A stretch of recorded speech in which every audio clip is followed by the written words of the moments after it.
Монголын түүхэн хүмүүс. За Монголын түүхэн хүмүүс подкаста цаашаа үргэлжлүүлье. Миний пэйж, шүдэр цэцэг пэйжийн олон дагалдагч нар цаашаа энэ Монголын түүхэн хүмүүсээ үргэлжлүүлээч гэсэн хүсэлт зөндөө ирүүлсэн. Тэгээд бүр эрэгтэй хүмүүс хүртэл Чамбай хатны тухай та ярьж өгөөч гэд хэд хэдэн хүн бичсэн байсан. Тэгээд мөн цэцэг пэйж гэд түүхэнд сүүл үеийн түүхэнд ийм алдартай бас нэг хатан байдаг. Тэгээд энэ Чамбай хатан цэцэг пэйжийн тухай танаар яриулмаар байна гэд бичээд байгаа болохоор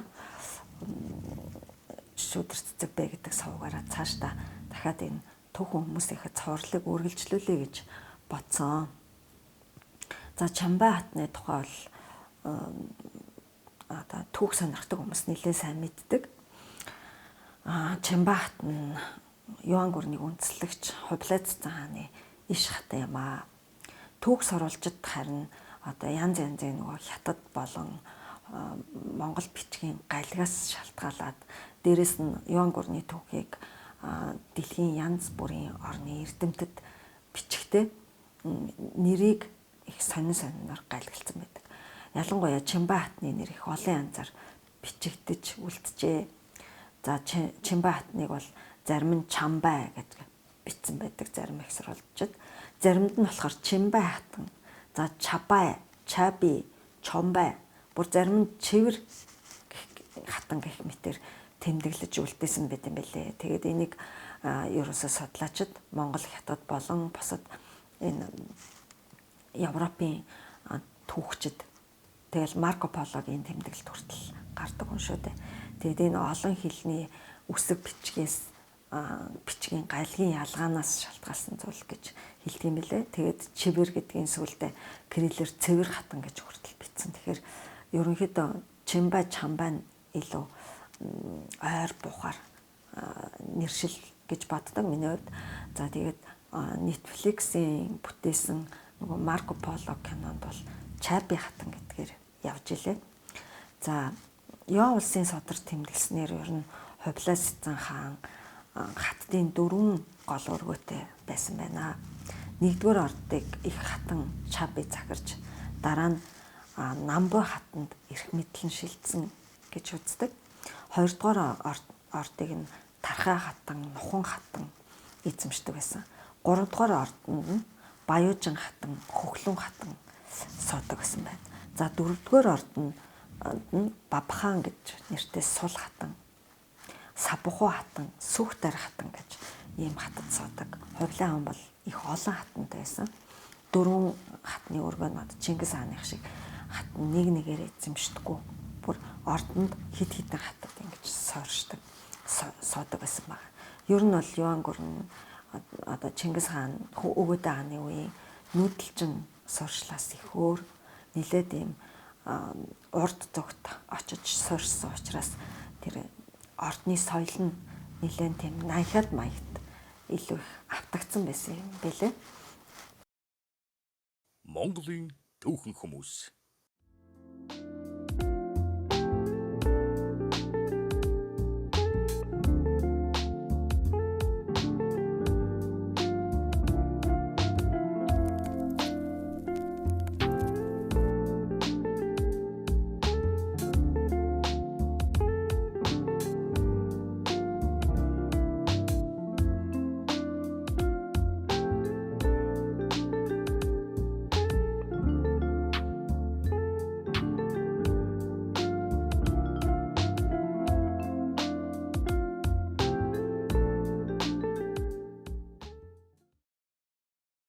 Монголын түүхэн хүмүүс. Тэгэхээр энэ нь бол ийм ингээд суурин ийм ордонгууд. Тэгээд тэнд нь хид хідэн хатад суудаг ийм байдалтай байсан байлээ. За тэгээд нөгөө Персийн их түүхч Рашид ад-Дины бүтээсэн Судрын чуулган хэмээх содорт мэрэгдийн хүрэгчин хатан Хурида гэдэг хөвгүн төрүүлсэн. 4 овгийн дөрвчин хатан Юнан ван, Хөгчи, Шипийн ван, Арагчи гэх мэтийн хөвгүүдийг төрүүлсэн. Хушин овгийн Хушичин хатан Аячи тайж, Хөгчөө тайжийг төрүүлжээ. Баяужин хот нь Баяу Довгийн Боргочингийн охин байсан. Жинан Ван Тогоон гэдэг хүү төрүүлсэн. За тэгээд нэг нь одоо сударт нэр нь огт тэмдэглэгдээгүй хатнаас Хувлаа хааны Хөтөлөг төмөр гэдэг хан хүн төрсөн. Асуужин хатнаас нь Хотолуужин бэх гэдэг гүнж төрсөн гэж тэмдэглэсэн байдаг. Хувлаа хааны хатан Чамбай бүрт хатантай адилхан Хонгород аймгийн гарвалтай байсан. Ер нь бүгд мэдж байгаа Алтан ургийнхан Хонгород аймгаас л ер нь хазаргоо цэцэн ухаантай охтыг хатан болгож авдаг. Бүр үндсэн уламжлалтай байсан. За тэгээд энэ түүхэнд тодоор тэмдэглэгдсэн энэ цэцэн ухаанд Чамбай хатны эцэг нь Хонгород аймгийн Алчуу ноён. Энэ Алчуу ноён дээд цэцний хүү. Жинийн чөөлгийг захирчсан Шударгуу Баатар цолтой томоохон язгууртан байсан байна. Чамбай хатнаас дорж Мангала, Чингим, Номхон гэсэн нэртэй 4 хан хүүгэн мэндэлсэн дөрүүлээ энэ түүхэнд их тодор тэмдэглэгдэж үлдсэн байдаг. За миний бичсэн Хотоллон гүнжийн тухай Хотол цагаан гүнж романд Номхон хунтайч их тодор гардаг. Хотоллон гүнж кинонд бас Номхон хунтайч одоо хайдуутай тулдах гэж хар хоронгоос ирсэн талаарх үйл явдал гардаг гэдгийг үзсэн хүмүүс нь мэдж байгаа бах. Ер нь номгон гэж бичээд байдаг Номхон хунтайч бол ихэнх үедээ Хувлаа хааны итгэлийг хүлээсэн хар хоронгийн захирагч байсан. Хувлаа хааны гол дайсан хайдуутай тулдаж байсан. Дараа нь харин олцлогдсон гэж түүхэн тэмдэглэгдээд түүнээс хойш сураг алдарсан юм хунтайч байдаг. Хувлаа хаан бол Чингим хунтайчтай хаан ширээг гэрээсэлсэн байсан гэж үздэг. За дашрамд Номхон хунтайч нь тайчд одоо соёлын тэргүүний ажилтан жүжигчин мөнх төмөр тоглосон байдгийг одоо үзэгчд нь сайн санаж байгаа бах. За Чамбай хатан ингээд энэ Номхон хунтайч бол ингээд цэцэн ухаан Чамбай хатны отгон хүү байсан байна. За Чамбай хатан 1260 онд ингээд Хувлаа хааны гол ордных нь их хатан өргөмжлөгдөж ер нь бүхэл хаттыг захирах хэрэгтэй юм их хатан болсон байсан.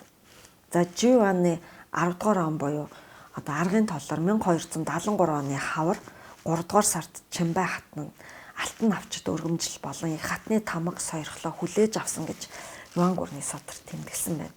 Ер нь энэ хаан хатанд энэ хэрэгэм зэргийг оноосон навчид өргөмжил оноох нь бол бүр ийм эртний улбаатай ийм ёс байж. Одоо Монголын улсын төв номын санд 1911 онд Богд хаан төрийн хатан Дондов долон хатанд одоо өргөсөн алтан навчид өргөмжлүүд нь хадгалагдаж үлдсэн байдаг. Тэгэхээр энэ бүр Хувлаа цэцэн хааны үеэс уламжлалтай юм заншил байжээ. За Чамбай хатан ер нь цэцэн сэргэлэн ухаантай байсан гэдгээрээ бол их түүхэнд алдаршсан. Тийм ч учраас Хувлаа хаан энэ олон хаттаас Чамбай хатны үгийг л хамгийн их сонсож төрийн хэрэгэ зөвлөлддөг байсан гэдэг. Хувлаа хааныг өмнөд зүгт дайлар отсон тэр үед Мөнх хаан 1259 оны 7 дугаар сард Сычуан мужийн Ээжүү гэдэг газар таалал төгссөн. Ингээд Монголын их хааны суурь эзэнгүү болсон. Эзэнт гүрний их хааны сэнтийн төлөө Мөнх хааны төрсөн хоёр дүү Хувлаа ариг бүх хоёрын донд тэмцэл өрнөсөн гэдгийг бол одоо түүх сонирхдаг бүх хүн мэднэ. Мөнх хааны хүү асуудаа цагаадан ач алхуун их жанжин аландар нар ариг бүх гэдэг дүүгийг хаан сулах хүсэлтэй тийм санаа зоригтой байсан. Их хааныг тэнгэр болонгот ариг бүх хаан суухаар зэхэж яг ном ёс орно гэд их хуралдаан зар тарааж байгааг сонссон Чамбай хатан аландар жанжинд илчилгээж цаг хожих зураа эр нөхөртөө нууц илч зарж шуурхайлан мэдэгдсэний ачаар Хувлаа Кайпен хотод иргэн ирж хаан ширээнд суух ёслолыг 1260 онд тунч яаралтай гүйцэтгэж амжсан гэж үздэг. Тэгэхээр бол одоогийн биднийхээр бол нэлийн хор найруулах ордны хуультай нэг ч гэсэн удирдах чаддаг хатан байсан байгаа. Улс төрийн хувьд бол үнэхээр өндөр мэдрэмжтэй. За тэгээд Тэмүүгийн хотчны хөвгүн Таачир, өгөөдийн хөвгүн Хадаан, цагаатын хөвгүн Ачиг нарын дэмжлэгээр Хувлаа хаан суусан. Ийхүү 1260 онд Хувлаа их хааны сорьнд залрангууд Чимбай хатнаа дундад ордны Тэргүү хатанд залснаас ийм улс төрийн ч гэсэн учир шалтгаантай байсан байгаа. Цаг хожиж нөгөө дүү ариг бөхөөс нь төрүүлж хаан их хааны сорьнд өөрийгөө өргөмжлөх нууц хөшигний цаадах ажлыг хамгийн сайн зохион байгуулж чадсан учраас Чимбай хатанд ингэж иш хатны сорьнд залах тийм боломж олцсон юм шагнал юм байна л да нэг бодлын. Тийм байна. За тэгэл энэ цагаас эхлээд Чимбай хатан бол гол ордны иш хатан болсон учраас Хувлаа цэцэн хааны төргийн хэрэг шийтгэхэд нь оролцож зөвлөлддөг юм гол хатан болсон. За тэгээд одоо сорхогтон хатан хаан хүүгүүдийнхээ хүмүүжилтний ялангуяа Хувлаа одоо өдий зэрэгтэй юм одоо хүчрэхэг хаан болоход насар их нөлөө үзүүлсэн гэвэл Чимбай хатан Хувлаа хааны бүх насны амьдралынх нь хажууд түшиг толгор болсон. Төр болж олоодохт нь илүү их дэм тус болдог ийм хатан байсан гэж түүхчид тэмдэглэдэг. Тиймээс Чимбай хатан одоо Монголын түүхэнд байсан асар олон хаттын дотроос одоо хамгийн эрдний шигтгэн шиг болж гялалцсан хэдхэн одоо хаттын нэг юм аа.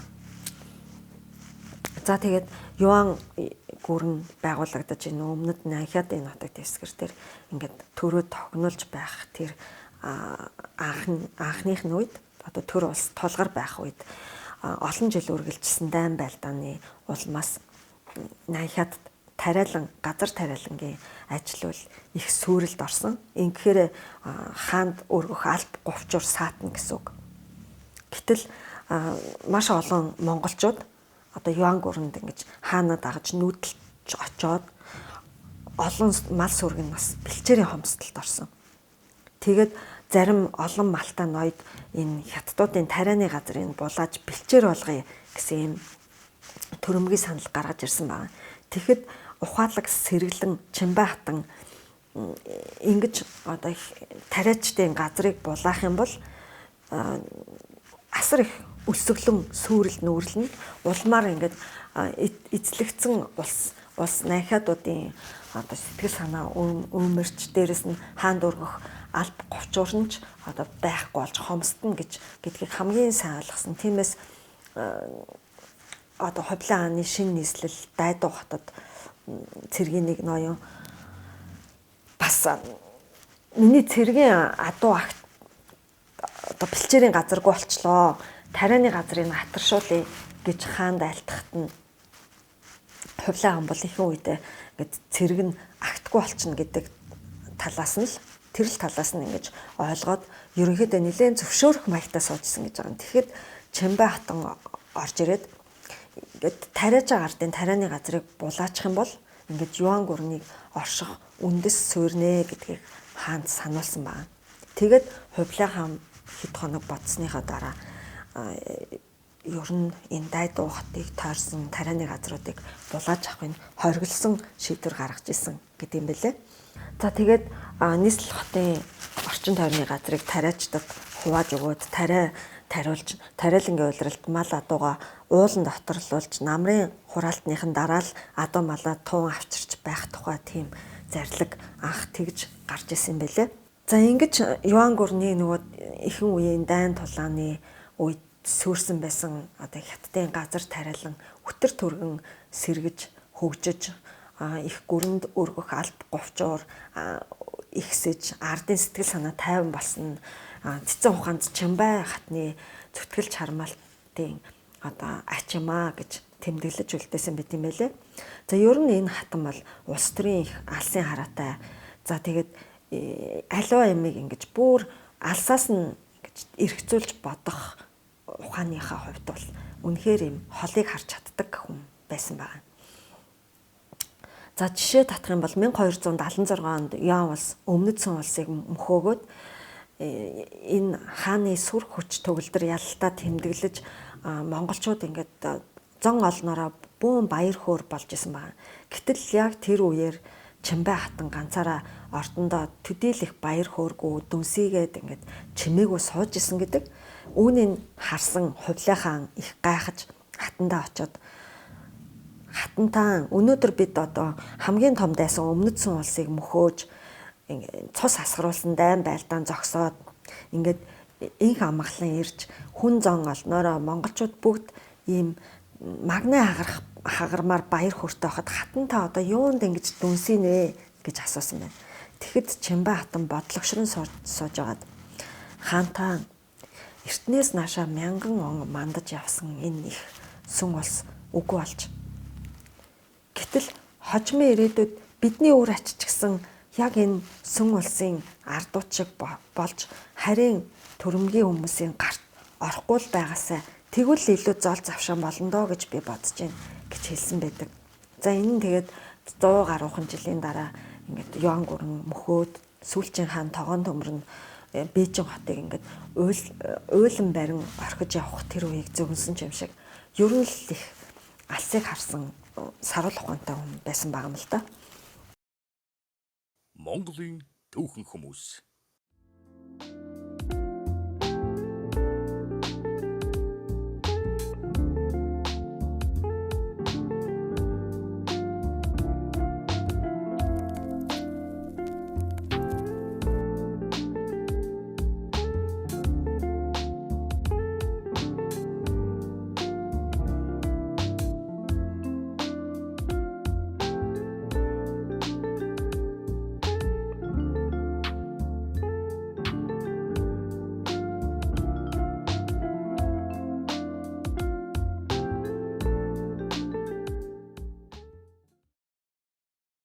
Монголын түүхэн хүмүүс. Тийм болохоор ингэж одоо цагийн нэг тохиож байгаа юм баярт толгой нэрэхгүй харин хожимынхаа үр удмынхаа төлөө санаа тавьж байгаа нь бүр одоогийн энэ Монголын улс төрчид хүртэл санаа аваасаа гэж миний хувьд бодогдсон.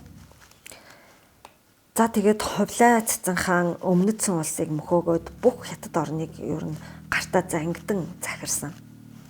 Тэгээд өмнөдсөн улсын хааны санд байсан асар их эд эрдэнэс баялагийг ордондоо авчираад хамгийн түрүүн хаттай дуудаж ингээд бэлэг болгож тэдэнд өргөж байрсан. Дуртай юм авцгаа гэд ингээд найр тавьсан. Гэтэл Чимбай хатан тэр их нүд гэлтэн баялагийг ингэж хараад тойруулж ингэж явж иснаа юу ч авалгүй гараад яваад өгсөн гэт юм байлээ.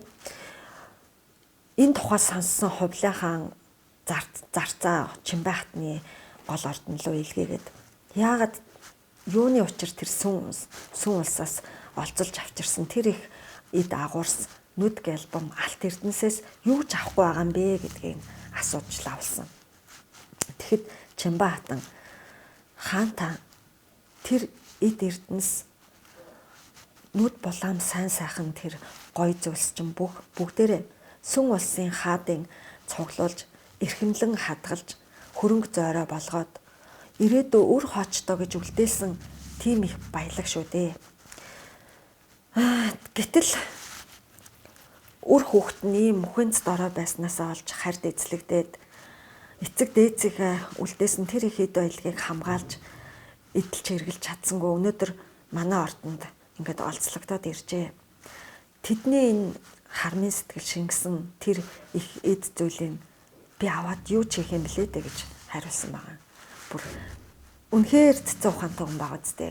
Хүний юмар хүдэгнэх гэж монголчууд ярьдаг штэ. Тэгэж одоо хүний эцэг дээдсээс нь үр хоочтой үлдээсэн юм ингээд авмааргүй санагдана гэдэг чинь угаасаа тэр сүн улсын тэр агуурстай агуурсгүй Юан гүрэн бол үнэхээр мандан бадарч исэн үе шүү дээ. Тэгэхээр хатны зөвлөл байсан байгаа. Ер нь олон талаас нь ингээд Чимбай хатны талаарх үлдсэн энэ хууч яриа бичиж одоо түүхчдийн бичиж үлдээсэн иймэрхүү ингээд их сурвалжуудыг үзэхэд энэ хатан үнэхээр саруул ухаантайгаас гадна хүнлэг нэмжин сэтгэлтэй хүн байсан байна. За өмнөдсөн улсыг сүнөөсний дараа өмнөд Монгол дахь дээд нийслэл Шандуу ордонд хаан угсаа залгамжлах Нялх хүүгийн хамт эзэн хаанд золгохоор ирсэн сүн улсын хөгшин хатныг Чимбай хатан үзээд асар ихээр өрөвдөж нулимс асгаруулan энэ мөхсөн улсын хөгшин хатанд аль чадах чинээгээрээ асрамж үзүүлж инэрэлдээ авсан гэж тэмдэглэсэн байт юм байна. Энэ эмэгтэй хүний инэрэнгүй зөөлөн сэтгэлээ алдаагүй байсныг харуулж байгаа. Уул нь энэ хүн чинь асар хүчрэхэг хувлаа цэцэн хааны их хатан шүү дээ. Тэр олцлогдсон тэр хөгшин хатныг бол бүр зарц болгож яавал яах байсан.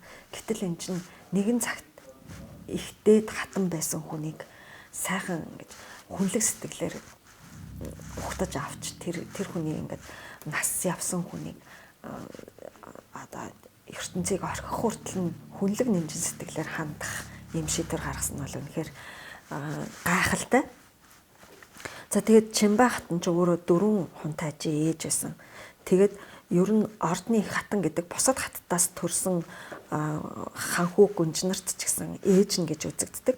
Тиймээс хааны үр садыг соргон хүмүүжүүлэх эрдэм ном сурахт нь их анхаарал тавьдаг. Өөрөө ч их боловсралтай цэцэн ухаантай хүн байсан мөлий. Нэг өдөр өөрийнхөө хүү хунтайж Чингмийн бичгийн багштай уулзаад хүүгийнхаа сурлага эрдмийн талаар асуухад тэр багш хатантан тайзээ бурхны номыг хичээн сурч өнөөд нэгэн цагт том мэрэгчлээ. Одоо дахиад күнзээ ёсыг сурах гэж байна. Гэхдээ энэ тайзуугийн үнэн чанарт харшлах болов гэж асуусан байна. Тайзуу гэдэг нь ханхүүг хэлжсэн үг л дээ. Тэгэхэд Чимбай хатан багшаа би хэдийгээр гүн ордонд суугаад энэ ертөнцийн ёсыг сайн мэдгүй ч гэсэн миний сонссноор бол эртнээс нааш дэлхийд ахныг засахад күнзээ ёсыг хэрэгэлдэг хэмээн сонссон. Бурхны одоо ном хэдийгээр мэрэгэн ч гэсэн улсыг засаж чадахгүй. Тиймээс тайзуу хүүгийн маань ирээдүйд улсыг засах тэр ёс эрдэм ном тун чухал учраас күнзээ ёсыг сурах нь зүйтэй гэж хариулсан байдаг. За 1244 оны 8 сард Өгөөдөө хааны 2 дугаар хүү Годон ноёны урилгаар Төвдийн сажийн бүлгийн тэргүүн лам саж бандит гунгааж алдсан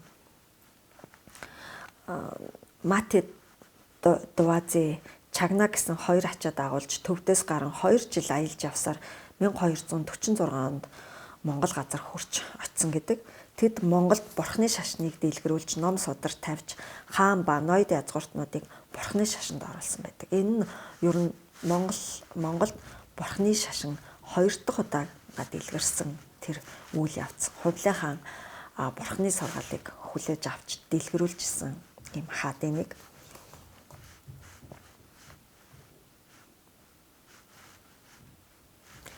Тэгэхэд 1264 онд энэ Мати Дувазыг заларч ирэхтэн Чимбай хатан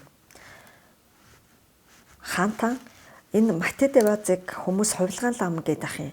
Үнэн худал алин болохыг маргааш шалгаж үзье. Хэрвээ үнэн байх юм бол би авшиг авъя гэж айлтгсан байдаг. Хувлаас зан хатан чиний үг үнэн боловч тэр өчүүхэн хүүхдээс би яаж дор суух юм? Та түүнээс асууж үз. Би ширээнд сууж тэр хүүхэд доор сууж авшиг өгөх бол бас болохгүй яах юм болоо гэсэн байна. Тэгэхэд Чимбай хатан хувлаа хааны энэ үгийг цаашаа дамжуулахад одоо тэр Мати Дувази гэдэг хувилгаан нь их жоохон хүүхэд насндаа л ирсэн байна л та. Тэгэхэд тэр хувилгаан нь би хэдийгээр нас бага цус шингэн боловч бурхан багшин шав мөн тул хаанаас доор яаж суух юм бэ гэд ингээд ер нь бол одоогийн биднийхаар бол амбицсан байна. Ингэхтэн Чимбай хатан эдүгэ номыг номлон авшиг өгөхөд лам тавцан дээр сууж хаан доор сууна. Төр засгийг явуулах шийдвэр гаргахад хаан лам хоёр адилхан энэ чацуу тавцан дээр суувал ямар вэ гэж хэлсэнд хувлаа хаан Мати Дувази хоёр сая л нэг юм зөвшөөрсөн байна. Тэгээд тэр нэг бурхны шашны том хувилгаан тэгээд Юан гурны хийцэн хоёр чинь хин дээр доороо орох уу гэдэг ийм одоо хэцүү шийдвэрлэхэд хэцүү маргаан гарахад шийдвэрлэж чадсан ганцхан Чимбай хатан байсан байна.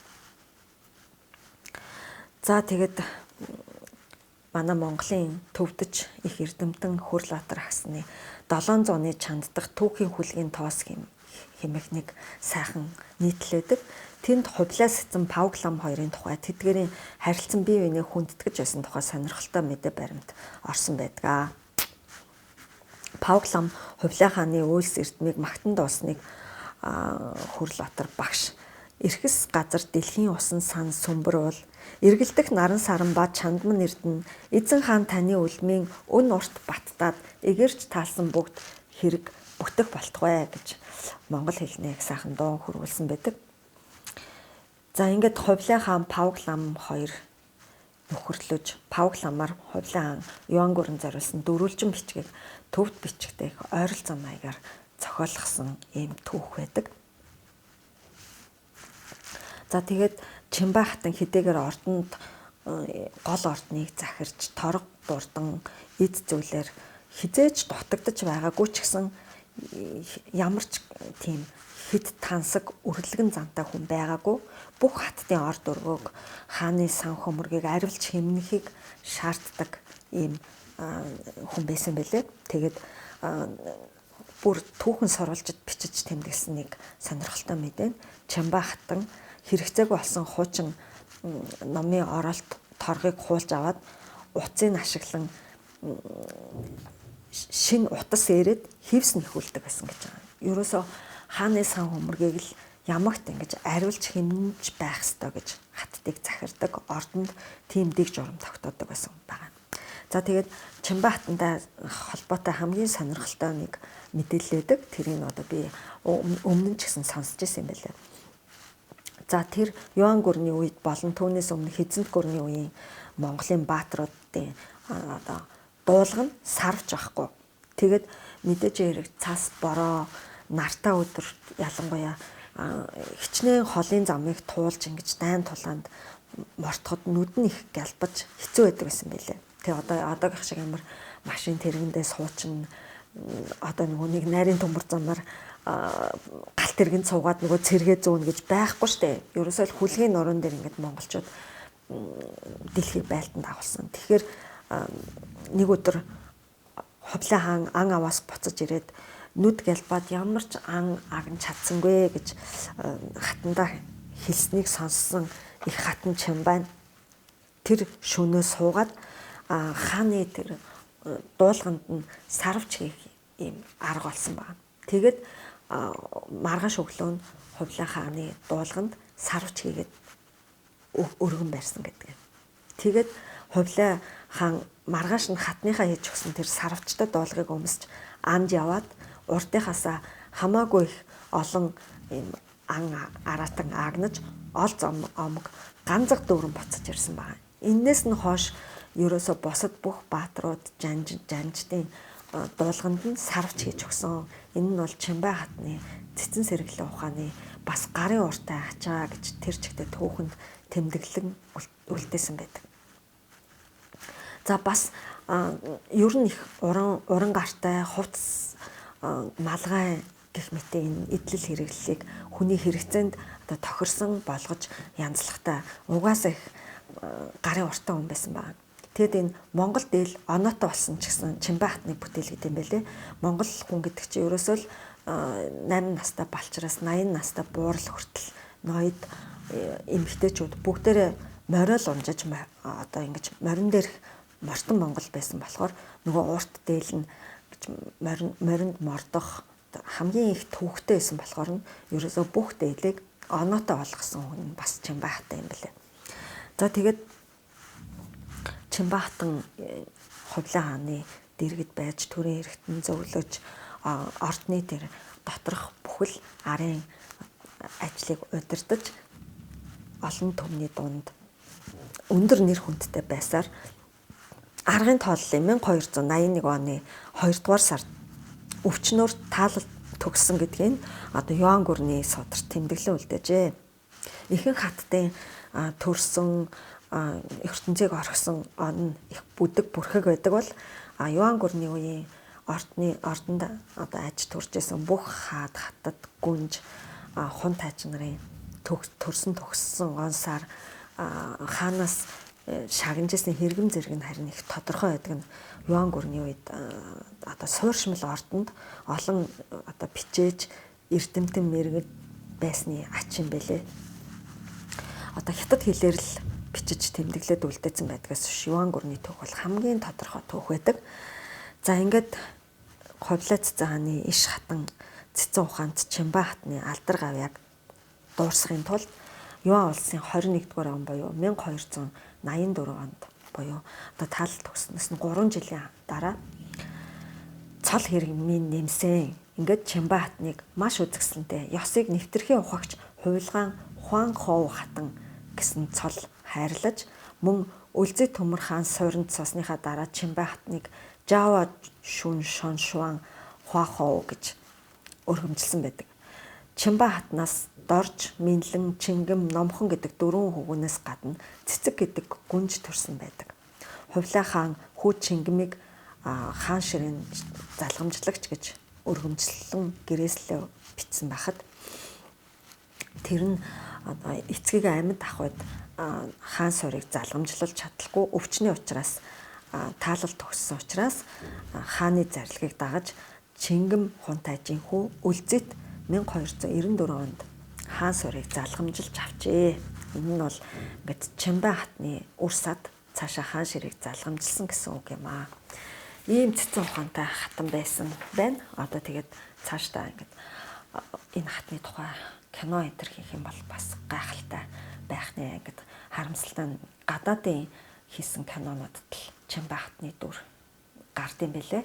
Хятадын хийсэн Хувлаа хаан кино, тэгээд Netflix-ийн бүтээсэн тэр Марко Поло кинонд Чадби гэдэг нэрээр гардаг ийм гайхамшигтай хатан байжээ. За ингээд баярлалаа. Дараачихаа подкастаар бас уншигчдын сонирхоод байгаа хүмүүсийн төдийлөн сайн мэддэггүй цэцэг байж гоо хатны талаар ярих гэж бодож байна. Анхаарал тавьсан та нартай баярлалаа. Тэгээд энэ дэлгэцэн дээр гарч байгаа миний хаан банкны дансанд дэмжлэгээ илгээгээрэй. Тэгээд subscribe дараарай гэж хүсэж байна. Баярлалаа. Монголын түүхэн хүмүүс.